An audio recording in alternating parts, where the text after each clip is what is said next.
the site of the original Lakeview Collinwood School, which was the site of the deadliest school fire in American history. So I know most of you, if you're not new to Memorial, have heard the story before. I know I'm always fussing at you outside to be respectful to the memorial and to not climb on it and to not run on it. So today you're going to learn more about why I'm always fussing at you about those things and about being respectful to the memorial in front of our school. So I just want to remind you to be on your best behavior. I don't think I should have to remind you, but I am, and to give all of our guests your undivided attention and to be on your very best behavior. If you heard me, say yes, Mrs. Dinkins. Yes, Mrs. Dinkins. Okay, thank you. So let's get started. Are you first? Okay, here we go. Okay, good morning. Okay, the first things that we're going to get started with is I'm just going to let you know who I have sitting behind me and who I am. And then we're going to stand and do the pledge. But let me just introduce who I have behind me so you know who the players are. First of all, my name is Mary Louise Jessic Daly. Don't expect you to remember who I am. I'm actually Councilman Polensik's administrative assistant, but I work in the community with your schools and a lot of other paid people. I also work with our historical society so that we make sure that we remember a lot of our history for this community. And along with me, behind me, I have a lot of people. We have your principal, we have Mr. Neal, we have Councilman Polensik with us today, and I have members from our historical society. But more importantly, I have members from the fire department, our public information officers from the fire department, and we have members from Engine and Ladder 31 from Station 31 along with us as well. And you'll hear from them in a little bit. So now if I can ask everyone if we can please stand. Be very quiet.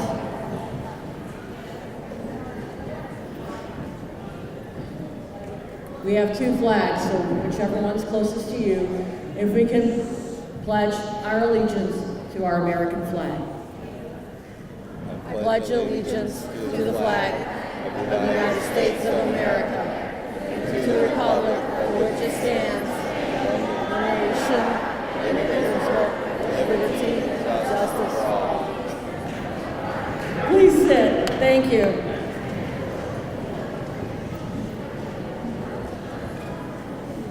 I'm going to let you just take a moment,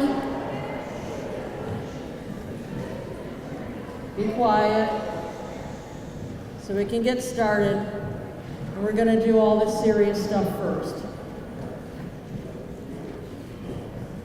I'd like to call on Miss Alva Brodnick. Some of you might remember we've been in the school before talking about the Collinwood School fire.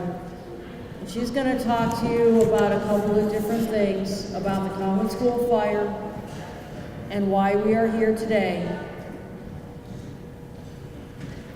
And then we have a couple of other surprises for you. Alva? Good morning, Cardinals. How many of you have worked in the Memorial Garden? Curious, I know some of the older kids. Yeah, we're going to be working out there again this year, trust me.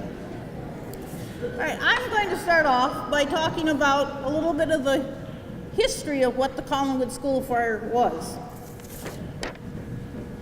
On the morning of Wednesday, March 4th, 1908, it was Ash Wednesday, the Lakeview School in the Collinwood Village caught fire. By the time the fire was put out, despite the valiant efforts of the community, 172 students, 2 young teachers, and a rescuer were dead. While some of the children died from burns and smoke inhalation, most were either crushed or suffocated in a frantic attempt to escape the building, many being trapped in the stairwell vestibules. It was a day that if anything could go wrong, it did. An unusual breezy day. A volunteer fire department that had to not only come together, but then get their equipment to the school. Unfortunately, when the fire broke out, it didn't take it long for the pine wood inside to catch fire and spread quickly. Students panicked, and one event led to another, to create a tragic scenario. Even though the neighborhood rushed to the scene, sadly, most of their efforts proved futile, and they were left to watch helplessly as the fire consumed their school and the future of the community. The entire neighborhood mourned. This tragedy, which struck the school in the proud and prosperous village of Collinwood, had its impact not only on the village of Collinwood and the city of Cleveland, but across the nation and around the world. Kids, this is long before the internet, okay? And people in France knew about this. In France, in Great Britain, in Australia, they knew about this. And they sent support to our people here in Collinwood. In fact, fire safety laws as well as safety and building codes for schools were both reviewed and changed accordingly. It is now the 110th anniversary of the Collinwood School Fire. March 4th was yesterday, the 110th anniversary. Many would say that we should leave it alone, for it occurred in the past and it no longer pertains to us. We cannot do this, lest we forget and tragedy once again visits us. This is a part of our history, a part of our community's heritage. Education, safety, and family were important in 1908 and should continue to be important aspects of our community today.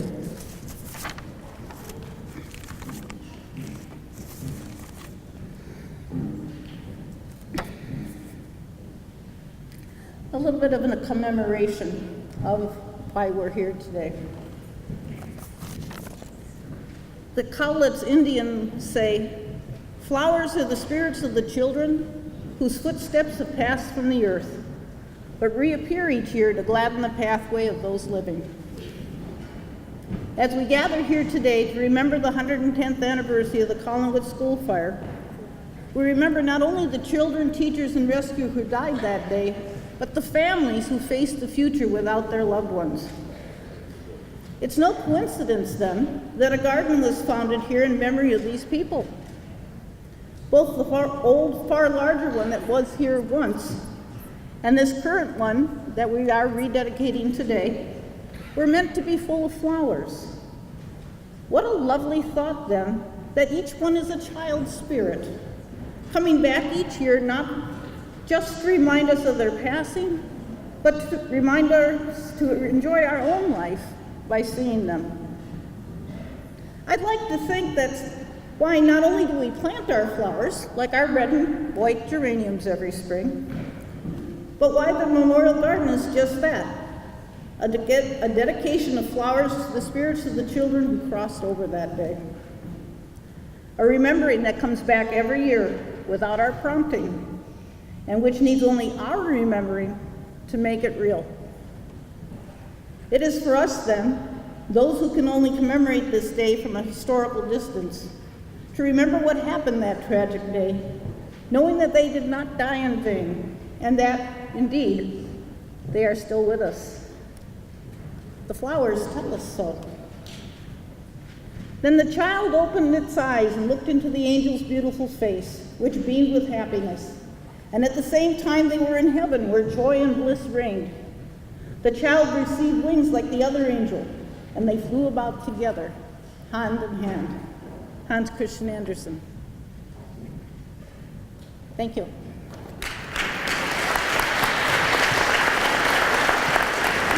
Thank you, Ms.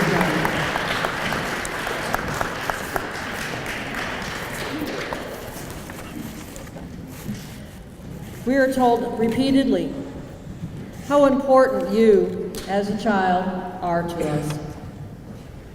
We feel that every single life, every child, is a reward and a blessing. Whether you are bringing pride and joy to your parents, or whether you are teaching us how to be more patient, forgiving. But children are a gift to be cherished forever. At the same time, teachers are also a gift to the world. Some teachers have special training. Our parents are our first teachers. We teach one another. Then there are those who teach without ever knowing that they are teaching. Back 110 years ago, there was a letter written by the school board to the parents of one of the teachers who was killed in that school fire. And they wrote that, "I must tell you that I have in my heart to say concerning a noble woman who gave up her life in the terrible fire, and who has thus been taken from our family circle, that she was a rare teacher of very unusual powers and interesting in attracting little children. She was unexcelled in her devotion to her work, and she was absolutely faithful, untiring in her efforts to improve herself as a teacher, laboring early and late to advance her pupils, and I can say without exaggeration that she was one of the best teachers it has been my privilege to know, with kindest regards for all." So we thank all of those whom we have ever called teacher, and we pray we never have a shortage of teachers in our lives. And we hope that you, each and every one of our students here in this school, never forget to say thank you to your teachers and all the staff members in this school every day. But we also belong in part of a community. And the community is made up of all sorts of people. Some of those people are leaders, some are followers, some run our businesses, our institutions, our community organizations. We pray for activists and concerned citizens of the community and are always grateful for their gifts of caring, compassion, and concern for those around them and the community at large. For it is those people in our community that help us build our schools, help you in the schools as volunteers, and help our community grow. So when gifts are lost, everyone feels that loss. When a child is lost, when a teacher is lost, or even a neighbor, we think of the gifts that they might have given to the world that are no longer able to be given to the world. And if we remember those precious gifts, then they are never gone. The gifts are still with us and should be all that much more precious and that much more cherished because they are much more stronger.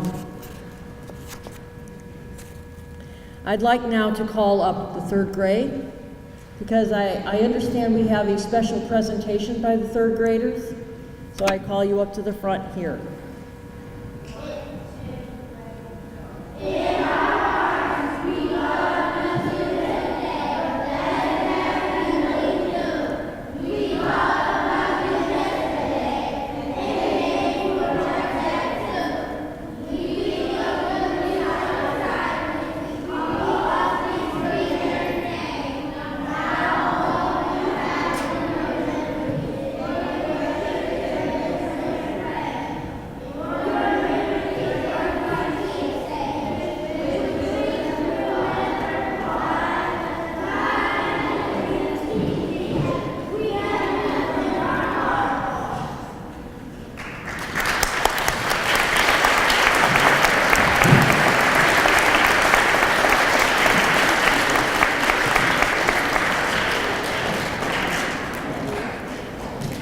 As they're returning to their seats, I'd like to now call up our Councilman Michael Collinwood.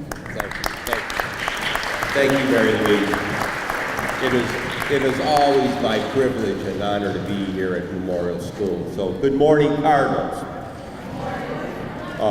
Today is a very special day, and I want to thank Madam Principal, the staff here at Memorial. I want to thank Chief Cavillo, the command staff of the Cleveland Fire Department, the dedicated men and women of the Cleveland Fire Department, the Mary Louise and Alva and all the others from the Nottingham, Collinwood Nottingham Historical Society. And you already just saw a moment ago how important the fire department is because a group of them were already called out on a call and they had to leave. But what I wanted to mention today, I would ask the students on this side of the room where I'm pointing to look at the students on that side of the room and the students on this side of the room to look at that side for a moment. Just look across the room. Think about it. 110 years ago, on either side of this room, that's how many students died that morning in that fire. Think about that. That number of students, and 2 teachers and 1 rescuer. How it devastated this community and the families and the children living here. So we honor their memories by having this celebration of their life, as we did yesterday with a church service. But I want you all to know this as well, the importance of fire safety. Each of you, when you go home today, I hope you look to see if you have a smoke detector in your house and that the smoke detector is working. Because the men and women in blue behind me from the Cleveland Fire Division of Fire, they are the ones that so often have to run the homes or businesses and try to put them out. And then they have to contend with families or individuals trapped in those burning structures. And unfortunately, sometimes those families and those children don't get out.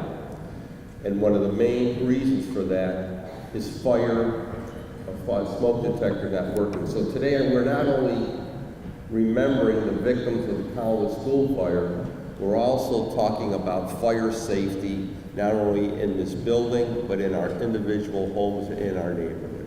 So on that note, I want to thank you all again, and I want to thank the principal for inviting me here as always. I'm very proud of Memorial School. Some of you don't know this, or maybe the majority don't know this, that this school is built on the site, again, of the original school. But the original school was, the original school burnt down, and there was another school built, and then that school was closed. And it sat here vacant for a very, very long time. There was a group of us that were determined that we were going to get Memorial School rebuilt and reopened. And we did that. We did that, and this building is a tribute to that effort. So every time I walk in that door, I remember the task and the trials and tribulations that we had to create the new Memorial School. So again, I hope all of you enjoy it. I hope all of you apply yourselves as best as you can to be the good students that you can be and to be somebody. And I hope someday I run into one of you. You say, I remember when you were at Memorial School that morning, and now I own my own business, or I just graduated from college, or I'm doing this, or I'm doing that. I hope one morning, one afternoon, to hear that from one of you as I travel throughout the neighborhood. So God bless each and every one of you. Have a great school day. And again, to Chief Cavillo and the command staff, thank you. Thank you for the help and support you've given us. Thank you.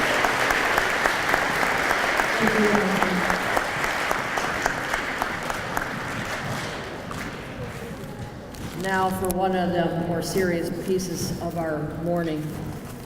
Although if you can help me. I have some students who are going to help us with this.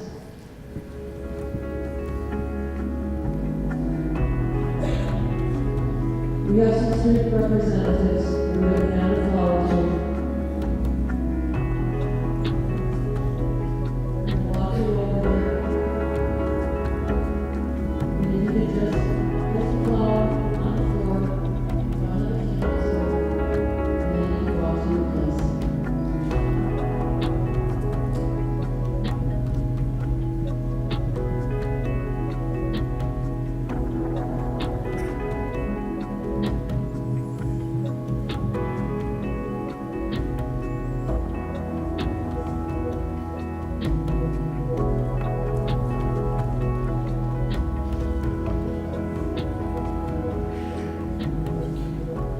Flowers represent children, they represent teachers, and this is why we put flowers. We couldn't take you out to the garden this morning. Unfortunately, it's only March, so there's no flowers in the garden, but we're hoping to remedy that come springtime and in the summertime this year. We can always use your help. But this is why we decided to put flowers by our wreath. And this wreath yesterday was placed in a couple of different locations yesterday at our different services that we had at Lakeview Cemetery and at a church service yesterday. So thank you, students.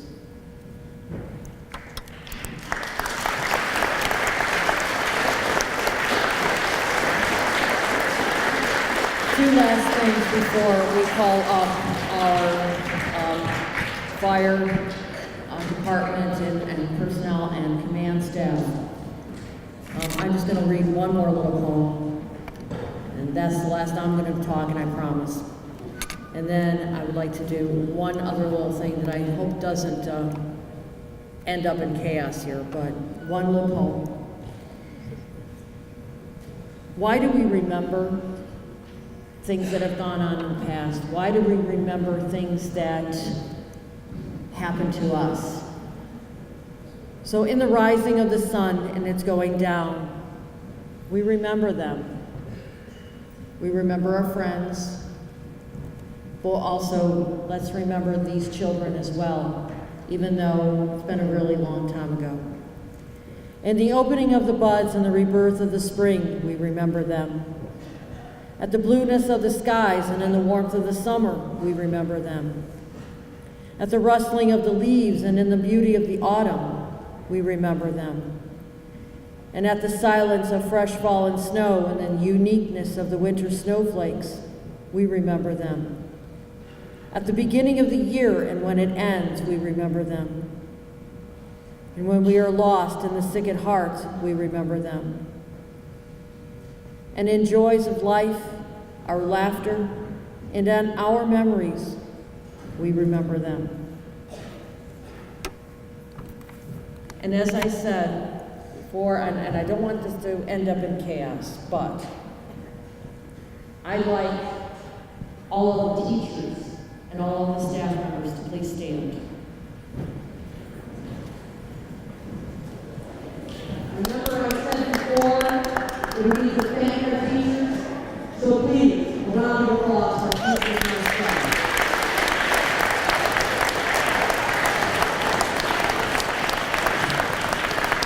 Thank you.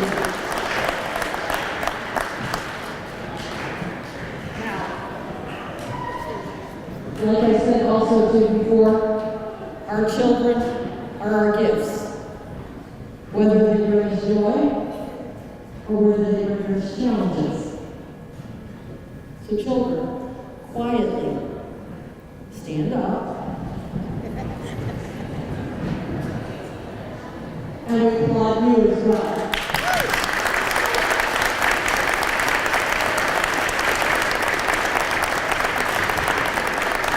Thank you. And now, it is my great pleasure to introduce to you Chief Angelo Cavillo of the Cleveland Fire Department.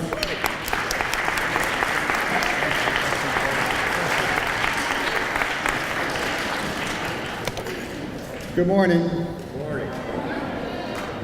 Good morning. That's better. I'm Fire Chief Angelo Cavillo, and I thank you. It's truly an honor and a blessing to be here. We are the guardians of the city of Cleveland. We will protect you, and we will lay our lives down for you. If God forbid there is a fire or a school fire, you need that help. We are here. These people behind me, these men and women, are the guardians that will protect you no matter what. And we take that oath to lay down our life so that if one of you are in distress and you call 911, you best believe we're going to come up and do the best we can to save you, to get you out of that situation. I promise you that. 110 years ago, it was a volunteer fire department. 2018, we are a full-time fire department with 761 members, 26 fire stations, 23 engine companies, 11 ladder companies, and 2 rescue squads. Not only fighting fires, but providing first responder care and also paramedic care, and stepping up our game with funding, enhancement funding that we received, to now actually have a mini CO detector to go into your homes to make sure that you don't have carbon monoxide, and if you do, once again, to help you, save you, and protect you. At this time right now, I want to introduce my command staff, my assistant chiefs, my battalion chiefs, Engine 31, Ladder 31, Public Education, and my PIO officer. And as I announce you, please stand up. To the left of me, I have Assistant Chief Greg Launer. He's in charge of a 24-hour suppression shift today. So his job is to look over all those 26 fire stations, those engines, those hook and ladders, those rescue squads. He is in charge of all those units to make sure that they protect you and save you. 24-hour shift. As I announce everybody, at the end, I'd like to have a round of applause for these men and women, these fine men and women that protect you every day, 7 days a week, 24 hours a day, 365 days out of the year. The next chief I'd like to announce is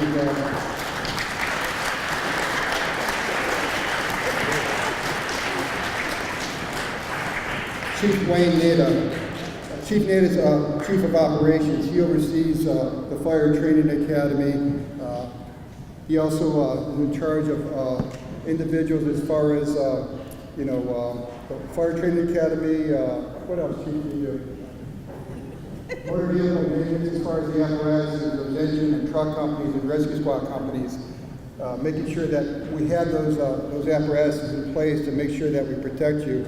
Also, too, we have Marine 17, which is a fireboat, and also the Celebrezzi for the water protection of the rivers and Lake Erie. Chief Nita is in charge of that. And there's probably a lot of other things that he does, but he's my Chief of Operations, and we're thankful to have him, Chief Wayne Nita.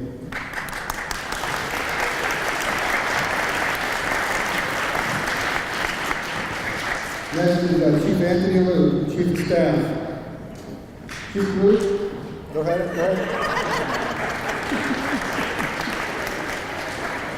Chief Liu is in charge of fire prevention, ISU information services, and public education and fire dispatch. Critical components of public education being on there to make sure that you have a working smoke alarm. And if not, public education will get out there with, in conjunction with the American Red Cross, to make sure that you get a free smoke alarm with a 10-year lithium battery. Fire dispatch center. Those people out there making sure that in a timely fashion, that engine company, that truck company, that rescue squad gets there to protect you and save your life. Chief Anthony.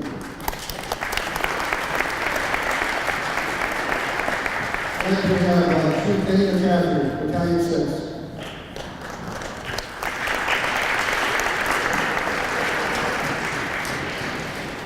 Chief McCaffrey is in charge of the 6th Battalion. That's this area right here in the Collinwood neighborhood.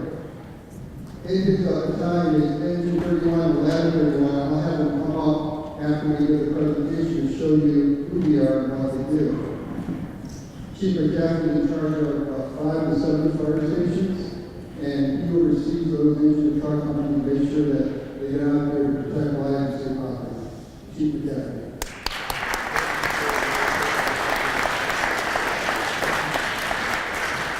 Next, we have my Public Information Officer, Michael Norman.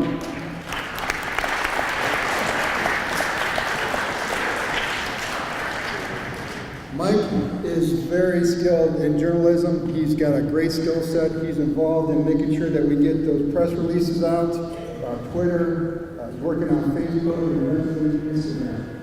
And Mike's in charge of the public information. He's going to go out there at those fires and those situations, to get information, make sure that it's available to the press and the PIO Mike.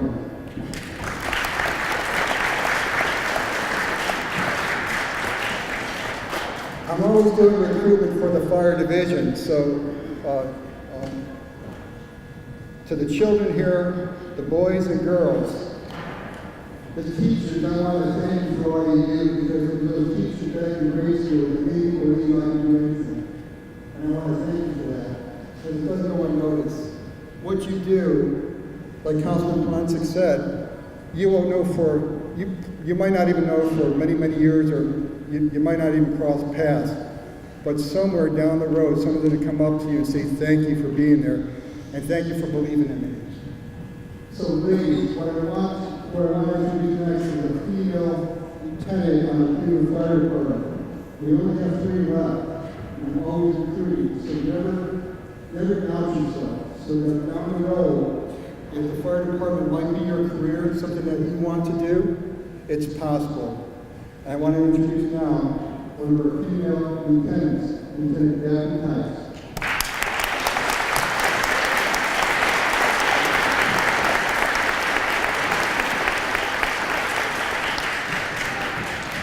Lieutenant Tice is in charge of public education. She makes sure that she goes out to these school events and other public relation details with the smoke trailers and going out to schools and venues to talk about fire safety. That smoke trailer will actually create smoke, and then they'll actually tell you, explain to you how to get out of a fire in case your kitchen catches fire or bedroom fire. Lieutenant Daphne Tice.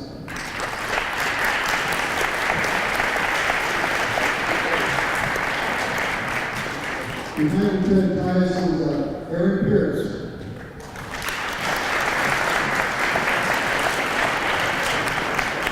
Aaron Pierce is also involved in public education, and he is the backup for my public information officer, Michael Norman. Aaron is very skilled. He's a good people person, good communicator, and we're thankful to have him in the public education division. Aaron Pierce.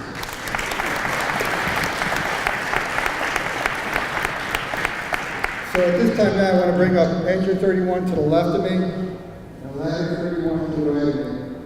And Battalion Chief David Cassidy.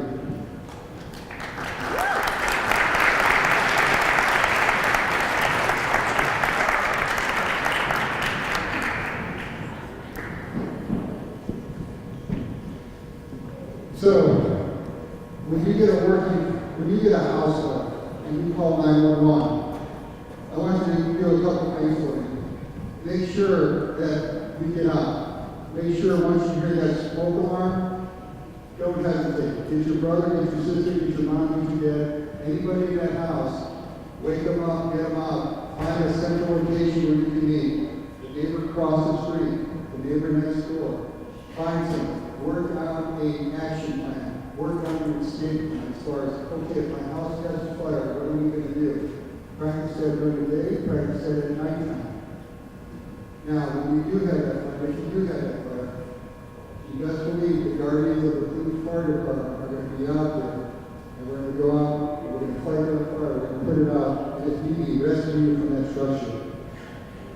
So, truck company, where are you at? Okay, so this is a truck company. Lieutenant Kovacic, we came out together, we've been 29 years in May. He's in charge of Truck 31. Their job is to get on the scene, and if there's a working fire, they'll actually get into that structure, find that scene of fire, and perform a rescue, primary rescue operation. So their main objective is to find you. So what we're doing right now is we have one of the firefighters get the fire gear that they wear so that you don't have to be afraid. Because what we're trying to do is get you out of a situation to save your life. Ladder 31 not only does fire, but they do first responders, shortness of breath, heart attack, motor vehicle accidents. Ladder 31 will be there to protect, provide first aid, and also to fight fire.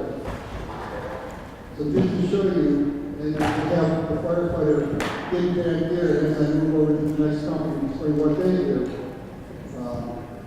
We've got his turnout boots and pants, turnout coat, the helmet, face piece, and the mask. So we're going to have him get dressed up in that to show you what it looks like. But once again, this is Ladder 31, the guardian of the city of Cleveland, to protect you, to make sure that they get you out of this situation, be it a working house fire or a first responder. To the left of me is Engine 31. Now, the fire scene is a very fire scene.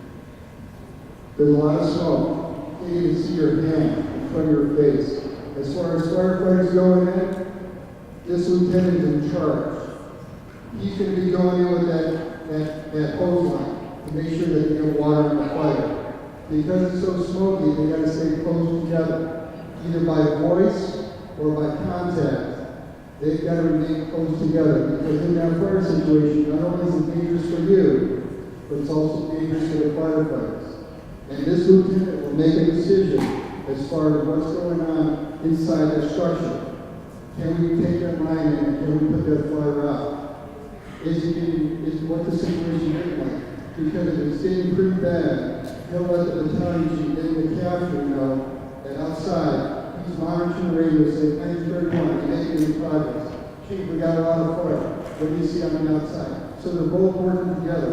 That's why it's got to be so tight as far as 4 people on that company, 4 people on that truck company, and the battalion chief that oversees the operation of that working fire, and the assistant chief, Chief Greg Bonner, who's watching over all that as far as safety. Exit 31, they bring the attack line. Firefighters got the tip, lieutenant's right behind them. This person's a pump operator. He makes sure that he gets that water pumping and get that water to the attack line so that the lieutenant and the firefighter have enough water to put that firefighter out. The other firefighter making sure he gets enough hose line off the back of that engine so that they can get to that 2nd floor to put that fire out and then let everyone to the rescue. Working together. Chief, when you're ready, he's going to go on. I want to introduce Chief Greg Maunder. He's going to talk you through a little bit what's going to happen right now with this firefighter. Chief Maunder.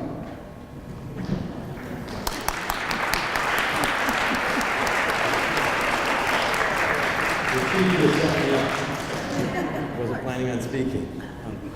So we have a fireman. This is what a firefighter would look like if your house was on fire and they came to put it out. God forbid, if you were trapped inside the fire, this fireman would come in with the members of the hook and ladder.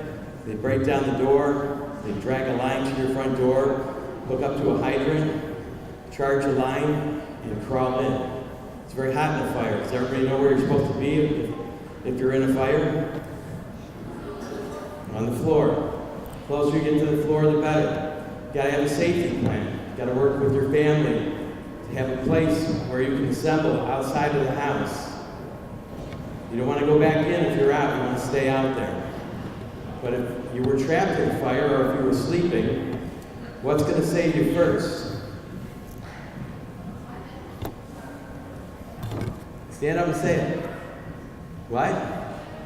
The smoke detector, that's right. Make sure you have batteries in your smoke detectors and they're working. Have your parents check those regularly. If everything else fails, and we have to come in and find you, we're going to show you how this firefighter would crawl through your house. That's what we're going to do. Okay, he's going to... This stuff is very heavy. How many pounds is all that? 50 to 80 pounds right here. 50 to 80 pounds. So he's got a lot. Then he's pulling a hose, and he's doing a search pattern because he could get lost in your home very easily. So he has a routine, gets a hold of the wall, and he crawls along, and he feels as he goes to try and find you. So go ahead and show him what you got. Well, here's my face piece. This is where I hook up to my air. And then as soon as I got my face piece on, I'm hooked up, ready to go. I got my tool. I'm trying to find a wall. As soon as I get that wall, I'll use my tool to see if I can find you guys. So here we go.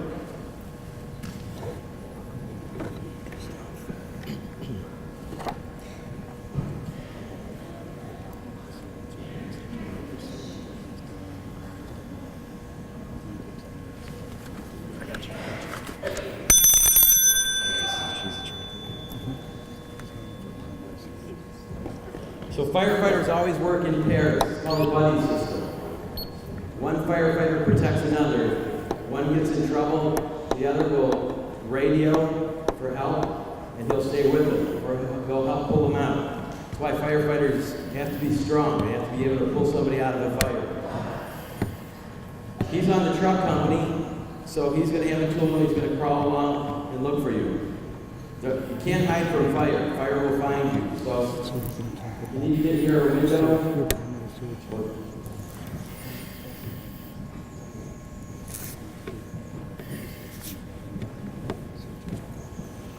Okay, the chief has asked me to tell you that when we operate with fire, we use a lot of codes. So to identify a house, we don't say the front of the house, we say the alpha side. The side to the left is Delta. Charlie in the rear. Delta. Charlie. Alpha. I'm sorry, Alpha Bravo Charlie. So he's going to find somebody on the Charlie side. So go ahead and go.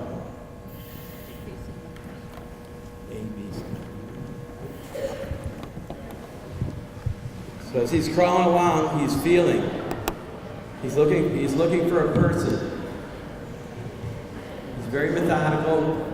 He goes. He found somebody. That's not our guy.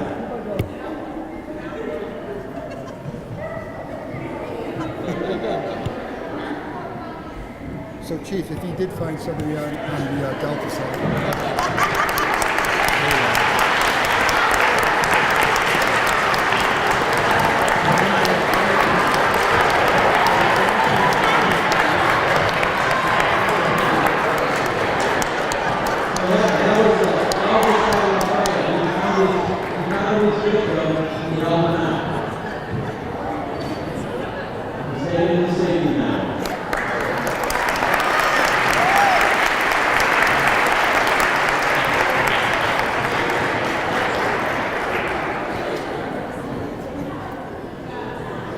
Great job. Great job.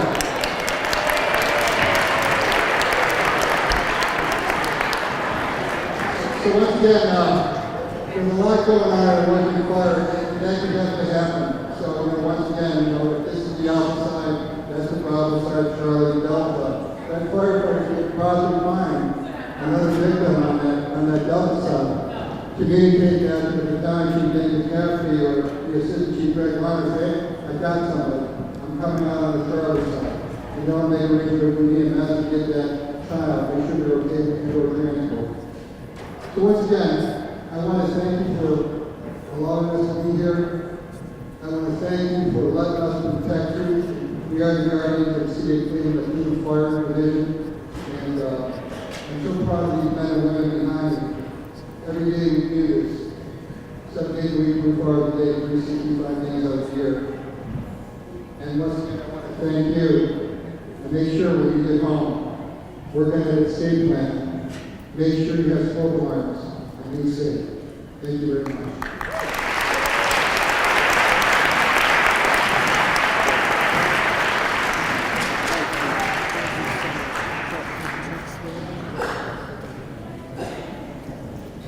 Once again, let's give them a big round of applause. Thank you.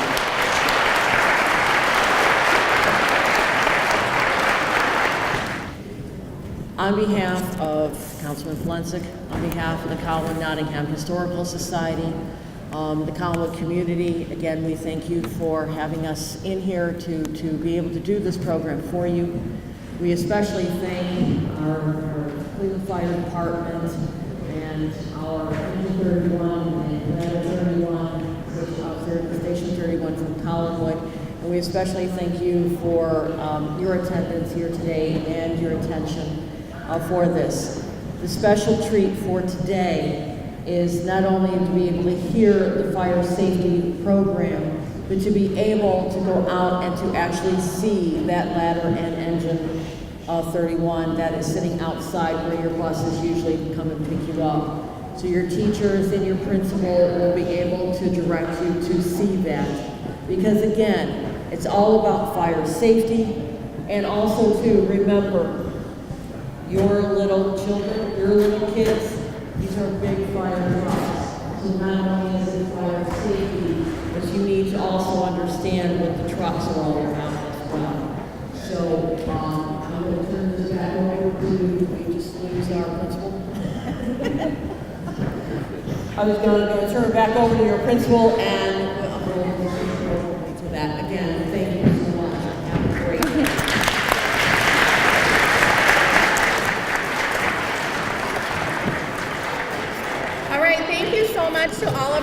today. I think that could not have gone better. I think that was really good. I hope everyone was paying attention, especially about the fire safety part. Our preschool through third grade are going to get a chance to go outside and see the fire trucks. So our little ones are going to go first, kindergarten and preschool, and then I will start sending text messages to my first, second, and third grade teachers to get their coats on and bring them outside as well. Okay? All right. Let's give up.